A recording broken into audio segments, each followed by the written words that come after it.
Almost 10 years have passed since the Dursleys discovered Harry Potter at their front door. Dudley is no longer a baby. He is now a large blond boy of almost 11. In the Dursley house, it is almost like Harry does not exist. There are no photos of him anywhere, but Harry Potter is still there. Up, up, up!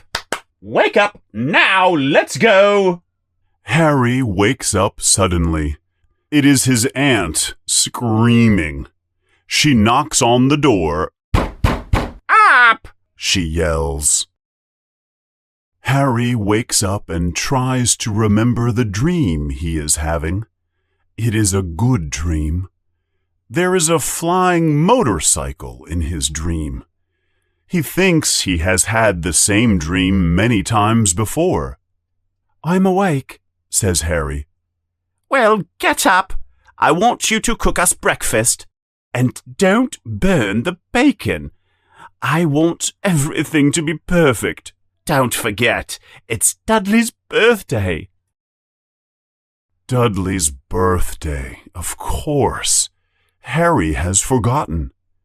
He gets dressed and opens the door to his room. He sleeps in a small, dark room under the stairs. It is more like a closet than a bedroom. Harry is small and skinny for his age. Maybe that is because he lives in a tiny room under the stairs in his aunt's house. The only clothes he wears are the larger clothes that Dudley does not use anymore. He has a thin face, black hair, and bright green eyes. He wears round glasses. Dudley is a terrible bully to Harry and has broken Harry's glasses many times before. Harry fixes them with lots of tape. The only thing Harry likes about his appearance is a very thin scar on his forehead that is shaped like lightning. Harry has had the scar for as long as he can remember. He remembers asking his Aunt Petunia how he got the scar. You got that scar in the car crash when your parents died, she tells Harry. And don't ask questions. Don't ask questions. That is the first rule Harry learns in order to live comfortably with the Dursleys. Harry is cooking breakfast when Dudley comes into the kitchen with his mother and father. Dudley looks a lot like Uncle Vernon. He has a large pink face, almost no neck, blue eyes that are always wet, and thick blonde hair on his fat head. Aunt Petunia says Dudley looks like a baby angel. Harry thinks Dudley looks like a pig wearing a wig. Suddenly, the phone rings, and Aunt Petunia talks quickly with the person on the other line. Miss Fig has broken her leg. She can't stay with him. Aunt Petunia looks at Harry when she says this. Dudley looks horrified. That means that Harry will have to come with the family on his birthday adventure. Aunt Petunia looks at Harry as if he has turned into a horrible creature. Uncle Vernon just looks angry. But Harry is excited. He turns to his aunt and says, "You can leave me here. I won't blow up the house." Harry likes the idea of spending the afternoon without the Dursleys. It will be like a vacation. I guess we have to take him to the zoo now, says Aunt Petunia angrily. We can leave him in the car. But it's my special day, cries Dudley. Dudley is not really crying. He only cries like this to get attention from his parents and to get everything he wants. I don't want him to come. But Aunt Petunia and Uncle Vernon and Dudley have no choice. Harry has to come to the zoo with them.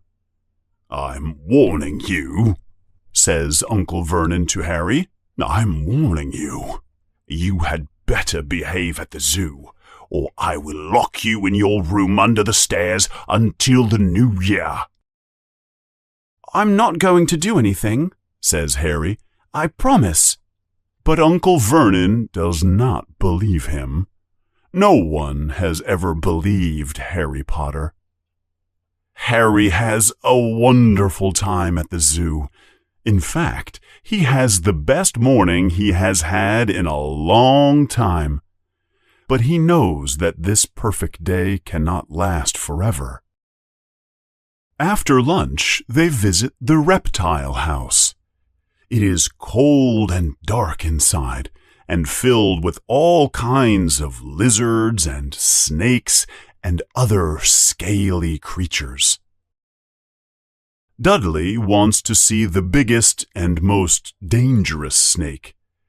It is a python that is so big that it could wrap around Uncle Vernon's car twice and crush it like a toy.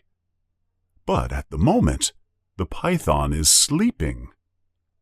Dudley puts his fat face against the glass and yells to his father, "Make it move!" Uncle Vernon knocks on the glass, but the snake does not move a scale. "Do it again," Dudley orders his father. This time, Uncle Vernon knocks loudly on the glass. But the snake continues sleeping. "This is boring," says Dudley, and he walks away. Harry looks into the python's tank. He feels bad for the python. The only people who come to see the snake are stupid people who hit the glass and try to make the snake do something interesting. Harry thinks it must be worse than living in a small room under the stairs, where the only visitor is Aunt Petunia, who knocks on the door to wake him up. At least, Harry thinks, he can visit the rest of the house. Suddenly, the snake opens its small black eyes. It raises its head very, very slowly until it is looking straight into Harry's eyes. Then it winks. Harry looks closely at the snake. Then he looks around quickly to see if anyone is watching. No one is watching. He looks back at the snake, and Harry winks too. Harry begins to speak to the snake. "It must be very annoying having to deal with all these stupid people who bother you all day." The snake nods its head up and down quickly. "Where do you come from?" Harry asks the snake. The snake points its tail at a little sign next to the glass. Harry looks at it. "Boa constrictor. Brazil. Was it nice in Brazil?" asks Harry. The snake points its tail at the sign again, and Harry reads, "This snake was born in the zoo." "Oh, I see," says Harry. "So, you have never been to Brazil?" The snake shakes its head from side to side.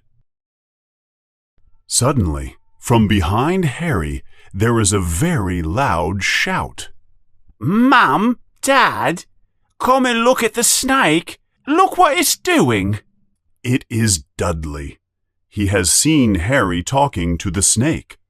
Dudley comes walking as fast as his fat body can move and pushes Harry hard to the floor. Then he presses his fat cheeks against the glass and looks inside the tank. Harry looks up at Dudley from the floor. Then, suddenly, Dudley screams. The glass disappears, and Dudley almost falls into the snake tank. The huge snake climbs out of the tank and slithers along the floor and out of the reptile house. All the people are screaming in fear and panic. As the snake passes quickly by Harry, he thinks he hears the snake say in a low, hissing voice, "Brasil, here I come. Obrigado, meu amigo." Soon, Uncle Vernon, Aunt Petunia, Dudley, and Harry all leave the zoo. Dudley is still terrified. He thinks he was almost eaten alive by the snake. He keeps saying, "Harry was talking to the snake. Didn't you see it? He was talking to the snake. You all saw it, didn't you?" When they get home, Uncle Vernon is so angry with Harry that he has difficulty speaking. "Go understairs. Stay. No dinner." Harry has lived with the Dursleys for almost 10 years. 10 miserable years. He has lived with them since his parents died in that car crash. He doesn't remember being in the car when his parents died, but sometimes, when he thinks very hard about his past, he remembers a vision of a bright green light and a burning pain on his forehead. Harry believes this is a distant memory of the car crash, but he does not understand the bright green light. He cannot remember his parents at all. His aunt and uncle never speak to him about them, and, of course, he is not permitted to ask questions. Because of his isolation, Harry has always dreamed and dreamed of someone, some family he does not know, coming and taking him away. But that has never happened. The Dursleys are the only family he has. But sometimes strange things have happened to him. Strangers on the street have come up to him. Very strange strangers, in fact.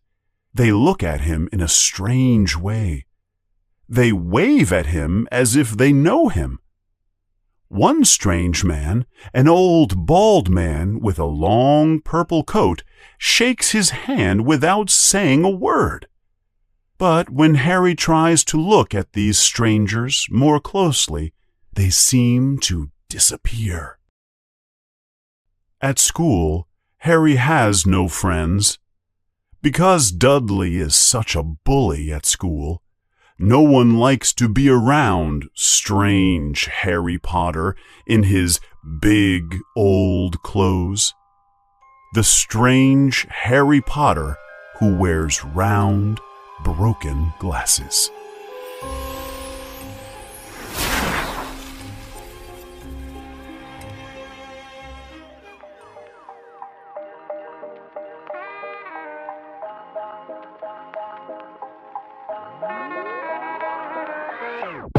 Hey there, I'm Josh Cashel. I'm the creator of this channel, Inglés Essencial, and I really hope you enjoyed the video that you just saw, and I'd like to ask you to take 2 seconds out of your time, out of your busy day and busy schedule from watching my content, to click the like button, to click the subscribe button so you can watch all the past and all the future content that I will be creating, especially for you. Thank you so much for your support, and I'll see you in the next video. Bye-bye.